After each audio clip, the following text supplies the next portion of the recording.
This is the 2015 comic series, Ant-Man. Welcome to part 1 of 5. The comic opens with Scott Lang, better known as Ant-Man, attempting to break into a building.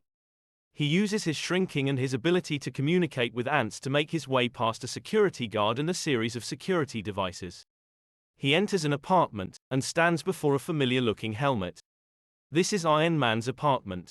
The comic flashes back, to show Scott appearing for a job interview with Stark Industries.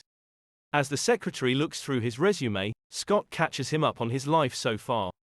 He remembers his life of crime, and how, once he got married, he continued to steal to support his family. Eventually, he was caught and imprisoned. His wife left him, taking their daughter with her. After his release, he gave up his criminal activities, until his daughter, Cassie, was diagnosed with a serious heart condition. The only doctor who could save her was Erica Sondheim. At the time, she was locked up in a high-level security research site, and when Scott broke in, he found her being held hostage by Darren Cross.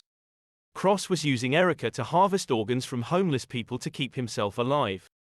Scott rescued her, after which Hank Pym, the original Ant-Man, let him keep the Ant-Man suit for himself. After that, Scott tried to do the traditional superhero thing, but nothing had quite stuck. That's how he ended up at Stark Industries, applying for a job as head of security. The secretary notices a blank section in Scott's resume, which Scott casually refers to as the time when he was dead. Tony Stark, better known as Iron Man, enters. He takes Scott aside, and tells him the interview is just a formality, and that he isn't going to get the job. He says that Scott is too unreliable, always choosing the easy way out, and he can't be depended on. Scott begs Tony for a second chance, and Tony reluctantly agrees. He tells Scott that he's holding a competition to choose the right candidate, though he doubts Scott will be able to keep up with the rest. Scott visits his daughter, Cassie. He talks to her about school, and offers her tickets to watch a film with him, when his ex-wife, Peggy, interrupts. She chastises Scott for visiting Cassie without her permission.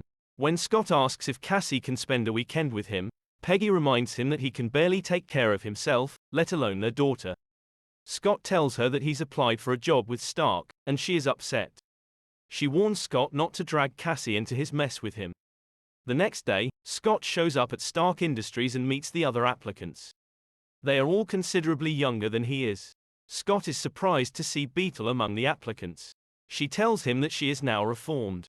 Tony shows up, and leads them through an obstacle course. They must pass a series of challenges to prove themselves, including killer drones, motion sensor beams, vibranium walls, and, most crucially, a password-protected machine that will give them access to the whole company's systems. Though they all make it to the computer, none of the challenges are able to crack Tony's password, and fail at the last hurdle. When it is Scott's turn, he realizes that he won't be able to do it either, and shrinks his stomach to induce a vomiting spell in order to buy some extra time. Tony agrees to reconvene the next day, giving Scott a chance to figure out how to crack the code. This is where the comic started, with Scott breaking into Tony's apartment to steal the password. He sees Tony hooking up with Beetle. It looks like she's using her own unscrupulous methods to crack the code. Scott accesses Tony's PC and makes a copy of his password files. Just as he finishes making the copy, the screen flashes the word, "Congratulations," and confetti rains down on him. As Scott returns to normal size, Tony approaches him, congratulating him on his win. The whole thing had been a setup. Tony's code was impossible to crack. He explains to Scott that he needed whoever got this job to want it bad enough to do anything for it, including breaking into his apartment and trying to steal his passwords. For this reason, he makes Scott his head of security solutions. Tony offers Scott his apartment. He lives on the West Coast now, and doesn't need a place in New York anymore. As Scott reluctantly agrees, Beetle reveals that she was never there to try and get the job. In fact, she has been hired to assassinate Tony Stark. She pulls a blast gun on Tony, but Scott shrinks himself down and disables it before she can fire. Tony dons his Iron Man suit, but Beetle quickly gets away. Sometime later, an elated Scott makes his way to Peggy's house to share his big news with Cassie.